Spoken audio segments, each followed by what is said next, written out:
Hello everybody and welcome to another edition of our Community Access. This week, Terry and I went to the offices of NOTA to get some new information. Then, we went to the Life Skills Center in Oxford. And finally, we visit with a big animal vet. All today on our Community Access.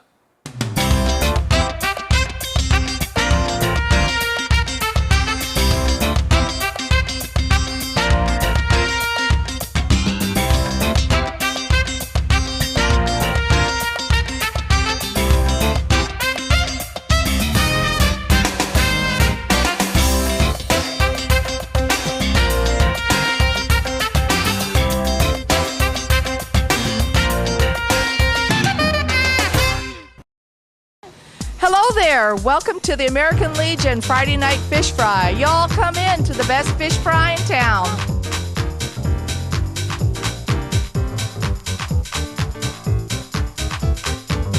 Well, as a 30-plus year Oxford resident, I've got to tell you, the American Legion, East Drainer Road, Fridays from 12 to 9, the best fish in the area.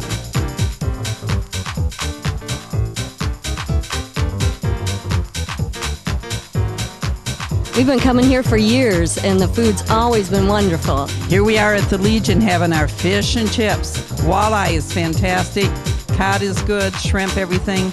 It's a great place to eat on Friday night with our friends. Service is great, so you should come out and have it. If it's Friday, it's Fish Day at the American Legion at 130 East Drainer Road, Oxford. Welcome back. There's some new information about NOTA. So Terry and I visit with the manager, Lynn Gufferson. Terry? Hi, Bill. I'm down at NOTA, and I know it's been a couple months since they changed their route district, but I thought it was about time that we come down and talk to the director, Lynn Gustafson, and see what that route district is now, and just update you, the community, on what NOTA is doing. Hi, Lynn. Thanks for joining us today. Oh, no problem. Now, tell me about that district change or the route district change that you made. That was early in the summer, right? Actually, the change will be effective October 1st. Oh, okay, good. Yes, and so what's really going to be affected is primarily our northern border, where we used to travel up to Lapeer. We'll now be traveling down to Davison Lake Road will be our northern border. And our eastern border will be coming in from Van Dyke to DeQuinder. And now our southern border won't be changing. That'll still remain at Square Lake Road. And our western border will remain the same at M15. However, in our southwestern little corner, we're going to be cutting that back where we used to travel to Kego Harbor and Waterford. We'll no longer be traveling in those areas. It'll end at Dixie Highway and Telegraph. But that'll be effective October 1st. That makes it easier on your drivers, I'm sure. Now, those are everyday routes, correct? They are. They are all everyday routes. But I think what it's going to do is the reason why that we're making this change is last year we did have a funding cut, and we had to reduce our routes by 2 vehicles.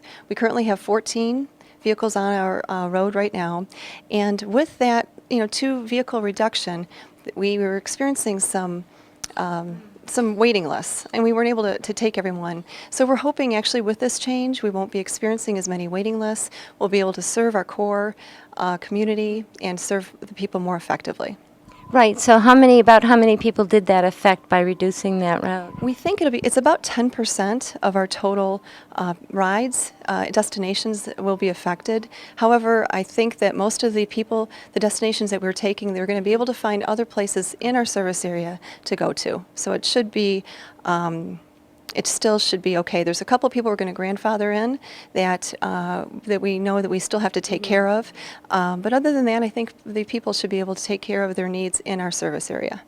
And speaking of service area, can you just give a rundown list on what that entails, the service area, for people that maybe are new to this community?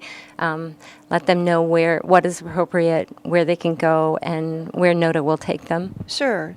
Just kind of a refresher as far as who is eligible to ride NOTA. Sure. You have to be a resident of Oxford, Addison, or Orion Township, and you also have to either be a senior, and senior is 60 or over, or disabled. Oh, good. Yes, and disabled can be temporary or permanent. Mm-hmm. It can be, it has to have a doctor's note explaining why you can't drive, or you can be low income. Now, low income is it will only drive the low-income riders to work, doctor's appointments, or grocery shopping, just the key rides.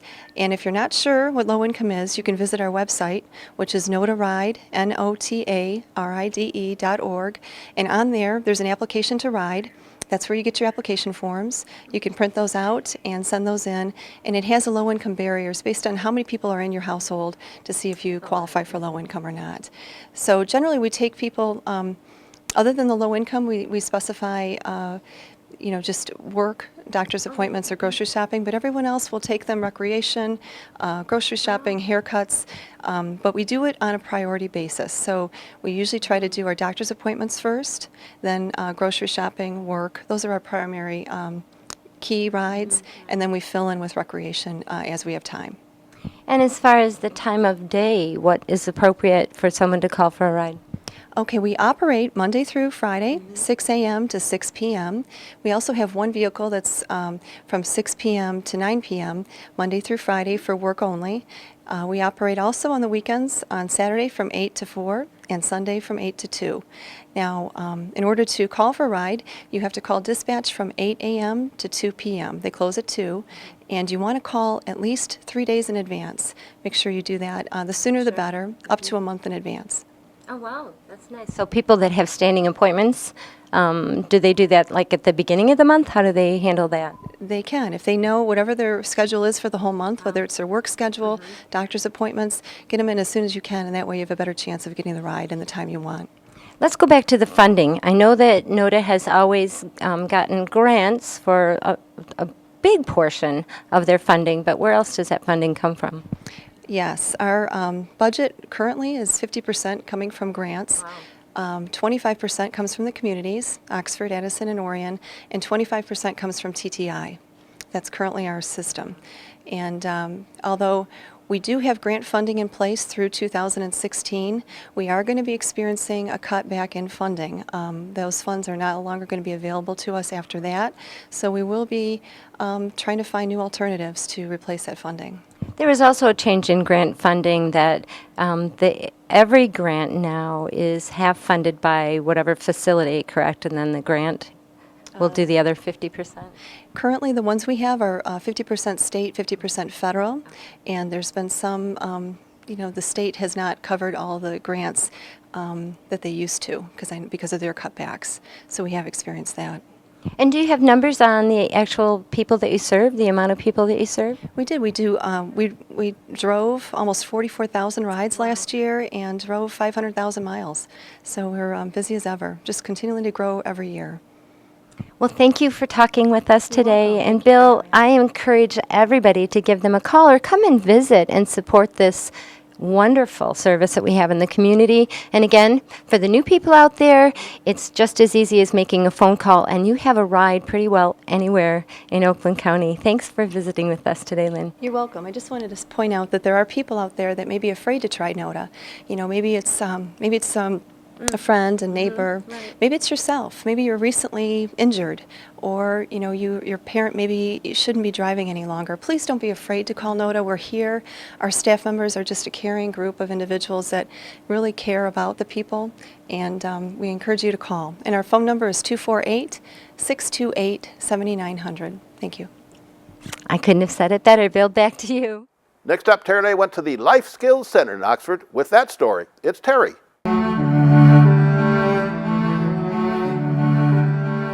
Hi, Bill. There's a lot of businesses in Oxford, and most of them we see by driving up and down M24, but I found one that I didn't even know was here. I understand it's been here for a long time, and I lived right down the street. I am at Life Skills, Oxford Life Skills Center, correct? Yes. And I am with Tamala Savadin, and she's the director, and I'm very curious, what is this facility all about? Well, we're a day program for developmentally disabled.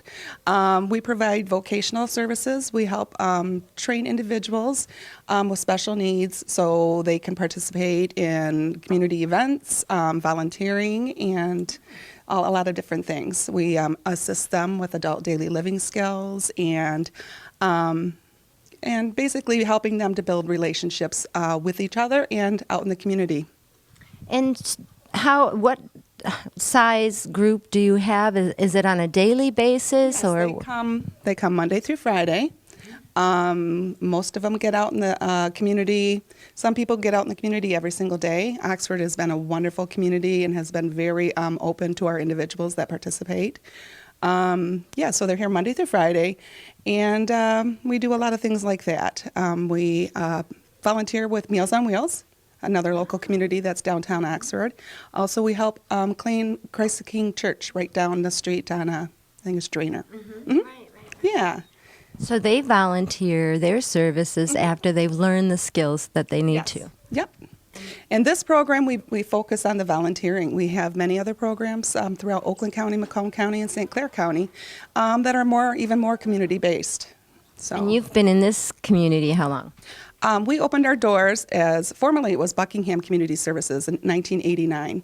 In 2003, Dale Wagner, the owner of Life Skills Centers Incorporated, had taken over, and it was just a really a good blessing. We were looking at closing our doors possibly, and he came in and took over, and it's just been going uphill since then. He's opened several more branches since 2003. So. And how do your the people that are coming through your program, how do they get involved with the program? There's a couple different ways. Usually through a referral process through Macomb Oakland Regional Center. They have social workers that will refer them once they're graduated and met all the criteria with the high school. Then they're eligible to come here. Usually the age of 26 is when they start attending. Yep. Okay. Mm-hmm. And what size population do you have? At this facility, I have 43 individuals that participate. So, I also run the Life Focus program in Auburn Hills, and we have 40 individuals there. So. And it's a similar program to this? Yes. Yep. And we have a total of 12 programs altogether throughout Life Skills Centers Incorporated. So. Explain or give us an idea of a day in the life of someone going through your program. Once they arrive, usually around 9 o'clock, and they'll be greeted by the staff.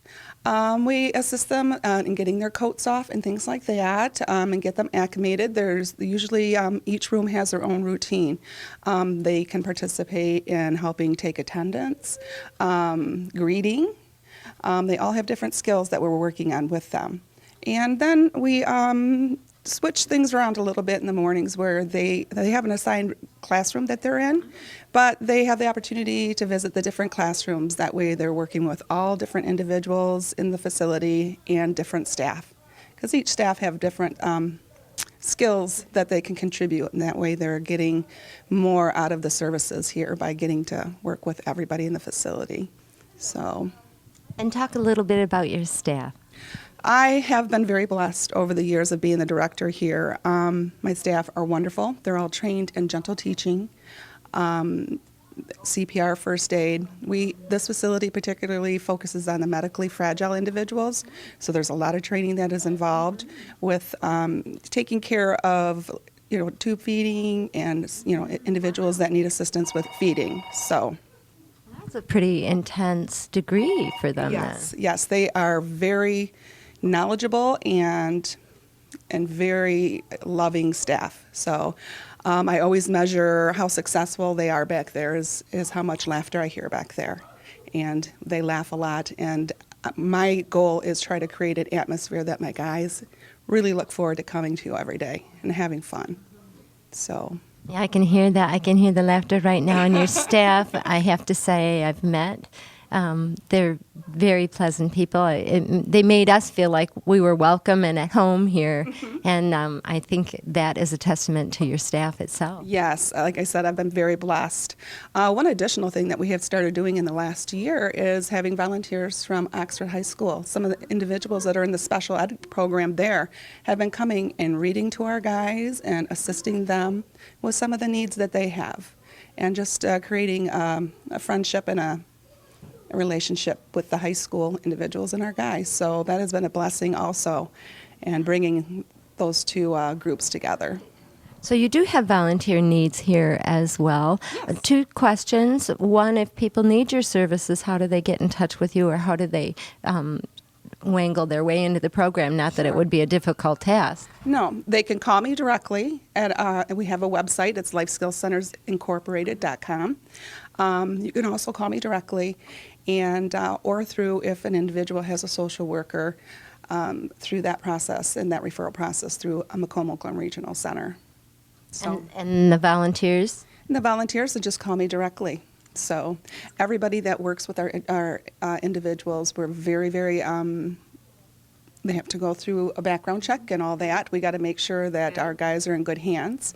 So there's a few steps that need to take place as far as being able to work with our guys, but we've always had a really good turnout for staff here and volunteers. Well, Bill, that's another business in this community that I can say that I'm proud to have been introduced to. Thank you for being in this community, and if there's anything you need from our community, please let us know. I will, and it's been a wonderful experience with our guys. That the community has always been open and just very accepting of our individuals that participate out in our community of Oxford. I brag about it all the time. Another good neighbor for Oxford, Bill. I'm going to take a look around. You know, lots of folks visit with their vet with their dog or cat's problem, but we thought it would visit with a big animal vet. With that story, once again, it's Terry. Hi, Bill. When you walk downtown Oxford, you would never guess that we really are smack dab in the heart of horse country. And as you can tell behind me, it actually looks like it out here. We are in the outer edges of Oxford Township, and we had a long summer of dressage events, hunter jumper events, and now we're coming up on fox hunting events. So we decided to come out and talk to Dr. Evan Moore, who's an equestrian doctor, to find out what exactly are the equestrian people up against as far as keeping their horses healthy throughout the summer and even winter for that matter, and what do they face keeping their horses healthy for competitions. Well, as an example, today it's going to get to 96 plus degrees, and making sure there's adequate fresh water for your horse and making sure that they're in and out of the sun maybe by mid-afternoon. If they seem stressed when they're out grazing, lots of times they'll stop grazing and just start stomping flies. So I'm recommending that people bring their horses in early today if they're showing any signs of stress, because it's definitely a day that they're not used to given the temperatures we've had previous to now. Yeah, and we're in September besides. How hot is too hot for a horse? Well, a lot of it depends on how much they've had a chance to acclimate with the given temperature on any given day. But a big swing like 60 degrees when it's been, below zero is going to be stressful on a horse in February, and now it's going to be stressful when it's in the 90s and it's been in the 70s prior to this. Right. Now, throughout the summer, they're certainly busy. The people around your area have been busy. What are some of the things that are common that they have to watch out for as far as maybe injuries are concerned or common ailments? Well, unfortunately, in this last week, I've treated a couple cases of Potomac horse fever, which they can get from ingesting a bacteria that's found in the slime of snails as they move across the ground, and it can be fatal. So we're busy right now boostering with a vaccine that's not very good at preventing the disease, but may help lessen the severity of the disease and allow the horse to survive. So between now and when the ground freezes, that's one disease we're keeping a watch out for, and a sign might be as mild as just not eating as well as they have in previous days, acting a little dull, less energetic than they have in previous days, and calling the vet and finding out more about what they should do would be important if they notice that. Is that something that you can treat with antibiotics? Yes, it's fairly treatable with tetracycline, an inexpensive antibiotic, if it's caught early. The later it's caught, the harder it is to treat. And what are some of the common things that can go wrong that would put a horse out of commission for a while as far as what they're eating, or I know there's a colic condition? Yeah, colic, it can happen at any time. It's maybe a little more common in the fall through springtime, including the winter, and mostly that's because big swings in the weather can bring on colic, and the lack of drinking enough can bring on colic. In the winter, when the water is very cold, when they drink, they oftentimes will get colic from being slightly dehydrated and getting what's called an impaction colic. That sounds serious, too. Well, if it's caught early, it can be treatable, but again, the signs can be subtle, and it may be similar to what I just described, where they're not eating or acting quite as normally as they have in the past. And at that first sign, if you catch it and treat it, it often will resolve uneventfully. And as far as all the events that everybody's going through right now, I know that they've been working hard with dressage events and hunter jumper events. What are some of the common injuries that maybe they can guard against or look out for? Well, foot bruising is one common thing that we'll see, or foot abscesses, and having your farrier keep up with the health of their feet by trimming at regular intervals, putting shoes on when necessary for the footing they're going to be riding on, and using conditioners to help keep the moisture in the feet, which can drop dramatically in dry weather, are all very important, and they're probably the most common ailment we see in the horse that can knock them out of commission for a few days or many weeks or months. Now, speaking of farrier, how often do you have your farrier come in and work on your horse? It's highly variable. It can be as often as once a month, or it may be every 2.5 to 3 months. Probably that latter is too long, but probably the average is every 6 weeks. So does that also depend on the job that your horse is doing? Yes, yes. I mean, how much they wear their feet down is going to affect it, and how they grow in any given weather condition. They're not going to grow as fast in the wintertime. They're going to tend to grow faster in the summer. Sure, that makes sense. So some basic health care tips maybe for somebody that's new and just wanting to start into, I don't want to say rearing horses, but caring for and loving them. Well, to me the best single thing would be, when you get to know your horse, don't blow off any mild change in their behavior, because it could be an early sign of something more serious that could be very treatable if you call your veterinarian and have it addressed early on. If you wait 3 or 4 days, it may be much more serious when looked at when the horse is obviously sick. Oh, something as simple as 3 or 4 days can make a huge difference. Yes, very much so. Okay, and then you would recommend they'd call you, or we are in the Oxford, Addison area. What kind of resources do they have? Well, there's a number of good equine veterinarians in the area, and calling us, we can get out there in a timely manner. If we consider it an emergency, we'll get there ASAP, or we may schedule something for the next day or two if it doesn't seem as serious. And with good care of your horse, taking regular checkups, how long is a horse's work expectancy or life expectancy or partner expectancy? Well, that's also pretty highly variable. Small ponies can be useful into their 30s, whereas a big draft horse is going to struggle to be able to be ridden and be sound into their early 20s. Wow. And it's much like the toy breeds versus the Great Danes. Their life expectancies are very different. And the same is true of the size of the horse we deal with. And let's talk about horse adoptions. I know that there's a couple places around our area that do horse adoptions. Would you recommend that for someone who's just getting into maybe the equestrian field, or let's just talk about that a little bit. Yeah, definitely. There are a lot of horses that need good homes, and there are a lot of organizations trying to place these horses that have been abandoned and donated to these rescues, and the rescue can only maintain its ability to continue by finding homes for the horses that they have. So anybody that's interested in that can contact their local horse group and be directed to very good rescues that will have many animals that need good homes. And trying to pick one that matches your expertise with horses is important, because you don't want a challenging unbroke horse when you're just getting into horses. You want one that's been shown to be quiet and easy to work with, which the rescue can help guide you on what horse to select. So just because they've been abandoned or they are at a horse rescue doesn't mean that they're totally a worthless animal. No. Not something to give up on. There are many that have been loved for many years, and for some reason the circumstances have changed and people don't have the money to keep up the care. And they may be very well trained and very useful for many years, and there are others that are not going to die soon because of any chronic ailment, but are not very useful because of a chronic lameness, and yet people want to help those horses live out their lives as just a pasture ornament that can enjoy grazing every day, but aren't going to be used a whole lot. It's not just a hobby then, right? It's a life commitment. Yeah, really. yeah. I mean, if you consider trying to leave town when you have a horse, it's a whole bigger ordeal than just finding somebody to come feed your dog or cat. It's definitely something you have to have a commitment toward. So if one has made the decision to take on this commitment. A lot of research ahead of time in the area, local people in the area, talk with them.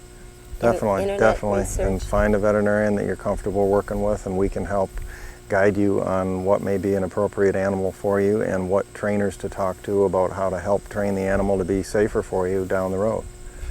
And so if somebody wants to contact you, is there a way they can get in touch with you with those questions? Yeah, the best way is by phone. Our office phone is 248-628-7004, and we have somebody in the office most every weekday. And if you don't reach someone at the office, there's a way of leaving a message, and we'll get back with you in a timely manner. Okay. And before we go, please introduce your This is my associate, Dr. Susan Bonino. She graduated a year before me from Michigan State. And we've been working together about 8 or 9 years now, and it's a lot of enjoyment helping these animals out. They are very kind if you treat them right, and it's a lot of satisfaction having the different varieties of issues we have to deal with every day. What's your most challenging thing that you have to deal with, maybe on a consistent basis when it comes to caretaking? Well, I would say the two emergencies that we see the most of would be laminitis and colic, and they are probably the most challenging because you have to carefully evaluate the severity of those conditions to decide how aggressive the treatment needs to be and whether it can be handled on the farm or whether they need to be referred to a teaching hospital or other referral hospital like Michigan State. Now, laminitis is a pretty common ailment, isn't it? And Yep. what do they have to look out for that? Well, horses that are suddenly not wanting to move or are walking very stiff-legged or standing with their feet out in front of them like they're rocking back onto their heels. Oh, yeah. Because it's a condition that affects the soundness of the front of the hoof, and that becomes very sore, and they want to get the weight off of that. Now, that was a condition at one time if people discovered their horse had it. Didn't they used to put their horses down for that? Well, in many cases we still have to, unfortunately. It depends on the severity, but there are a lot of new treatments that make bringing them back from laminitis more possible. And again, if it's caught early and treated aggressively, the chances of them surviving and leading a fulfilling life afterwards are much higher. Also, I've just read a couple articles recently on orthotics for horses. Is that now possible? If they have an injury? Definitely. They've got orthotics as braces and... Yep, laminitis is one of the conditions we use orthotics in all the time, and it's a way of making the weight of the horse's body shifted to the healthier part of the foot. In this case would be the frog, and these orthotics custom fit the frog and the contours of it so that the weight is distributed most evenly to the feet, making the horse as comfortable as possible. There's a lot more hope than there used to be. I remember when I was younger even, it was like, oh, put them out in the field or send them to the glue factory, and it's so not necessary. Thank you for taking care of the equestrian world in our community. Nice to meet you. I finally get to meet you. Bill, everybody should come out here just to get a look at the majestic creatures and where they live and appreciate the fact that we've got great caretakers in our community for the horse world. Good job, Terry. Well, that's all the time for this week. We hope you enjoyed our program. Now you can watch all of our programs at OCCTV.org or watch on Facebook or YouTube. Also, watch all the Oxford sports on the weekends at 1 to 6. So for our reporter and editor, Terry Stiles, I'm Bill Service, and you have a great, great week.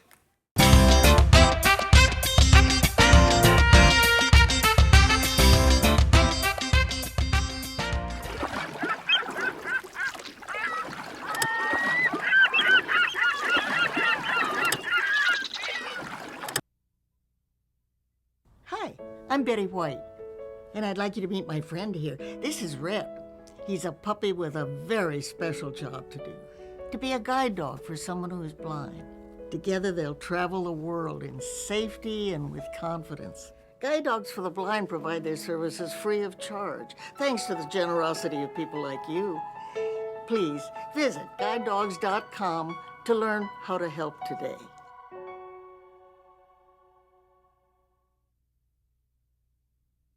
Hi, I'm Betty White, and I'd like to share some news about an exciting project at Guide Dogs for the Blind. Guide Dogs for the Blind is building a new state-of-the-art student residence hall.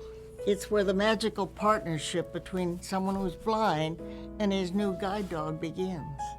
Join me in helping them build a bright new future. Learn more online at guidedogs.com. You're watching OCTV, Oxford Community Television, serving Oxford, Addison Township, and the village of Leonard.